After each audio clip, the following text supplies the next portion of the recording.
हेडलाइन्सचे प्रायोजक आहे NBC bearings, लांब पळण्यासाठी प्रस्तुत करता राजयोग पेंट्स, खुशियां आपकी रंग हमारे। लोकसभेत अजित पवार गटाच्या नेत्यांनी मदत केली नाही। अजित पवारांच्या काही आमदारांनी महाविकास आघाडीला मदत केली। कोर कमिटीच्या बैठकीत भाजप नेत्यांचा आरोप, सूत्रांची माहिती। लोकसभेला शिंदे गटाला 15 जागा देण्याची काहीही गरज नव्हती। शिंदेंना 15 जागा दिल्यानं विधानसभेत अडचण होण्याची शक्यता। भाजप नेत्यांची कोर कमिटीच्या बैठकीत तक्रार, सूत्रांची माहिती। मित्रपक्षांचं खच्चीकरण करणं ही भाजपची नीती, सुप्रिया सुळेंचा भाजपवर निशाणा। काही लोकांना आधी सुपरमॅन आणि नंतर देव बनायचं असतं, सरसंघचालक मोहन भागवत यांचं वक्तव्य। तर नॉन बायोलॉजिकल पंतप्रधानांना या ताज्या अग्नी क्षेपणास्त्राची माहिती मिळालीच असेल, काँग्रेसची पंतप्रधान मोदींवर टीका।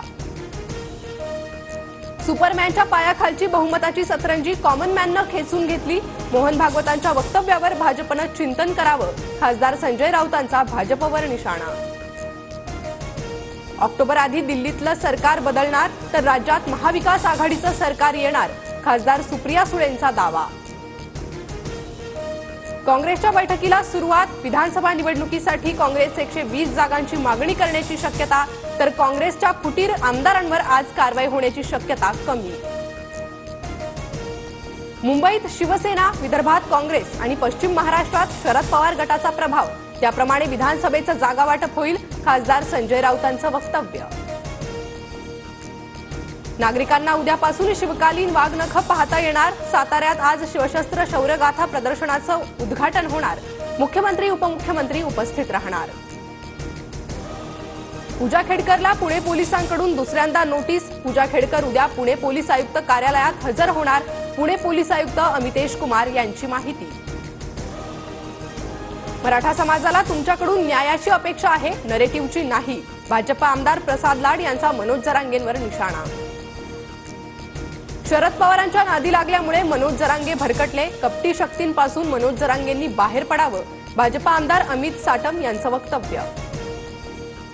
रत्नागिरी जिल्ह्यात डांबर घोटाळा, आरडी सावंत कन्स्ट्रक्शन कंपनीकडून डांबर न वापरताच डांबर वापरल्याची नोंद केली जाते, शरद पवार गटाच्या जयंत पाटलांचा आरोप।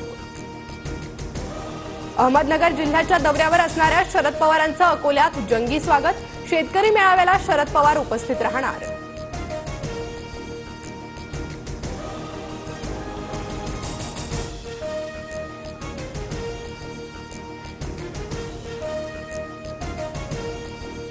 निवडणूक आयोगाकडून पिपाणी चिन्ह गोठवलं जाण्याची शक्यता, शरद पवार गटाच्या तक्रारीनंतर पिपाणी चिन्हावर निवडणूक आयोगाचा निर्णय येण्याची शक्यता।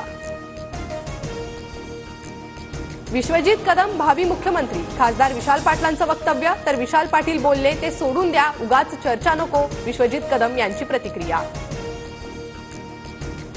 मंत्री हसन मुश्रीफ आज विशाळगडावर जाऊन पाहणी करणार, तर शरद पवार गटाचे नेते जितेंद्र आव्हाडही आज गजापूर गावाला भेट देणार।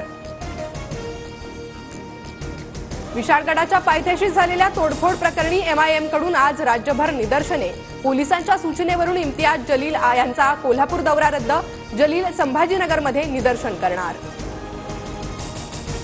RTE प्रवेशाबाबत राज्य सरकारचा अध्यादेश हायकोर्टाकडून रद्द, विद्यार्थ्यांच्या प्रवेशाबाबत अचानक असा निर्णय घेणं घटनाबाह्य, हायकोर्टानं राज्य सरकारच्या अध्यादेशावर ताशेरे ओढले। मुंबईसह कोकण किनारपट्टीवर मुसळधार पावसाचा अंदाज, 200 ते 500 मिलीमीटर पावसाचा हवामान खात्याकडून इशारा। गडचिरोली जिल्ह्यात एकाच दिवसात 270 मिलीमीटर पावसाची नोंद, सूर्यापल्ली गावात पुराचं पाणी शिरल्यानं घराचं नुकसान, गडचिरोलीला रेड अलर्ट जारी। रायगड, रत्नागिरी आणि सातारा जिल्ह्यासह 6 जिल्ह्यांना आज पावसाचा रेड अलर्ट, तर राज्यात आज वादळी वाऱ्यासह अतिमुसळधार पावसाची शक्यता, पुणे हवामान खात्याचा अंदाज। कारगिल युद्धातून धडा शिकायला मिळाला, तसेच आंतरराष्ट्रीय कूटनीतीतील विरोधी राष्ट्रांकडून समर्थन मिळवण्यासाठी रणनीतीवर जोर देण्यात आला, न्यूज 9 कारगिल ऑनर्स कार्यक्रमात CDS अनिल चौहान यांचं वक्तव्य। हेडलाइन्सचे प्रायोजक आहे एनबीसी बेरिंग्स, लांब पळण्यासाठी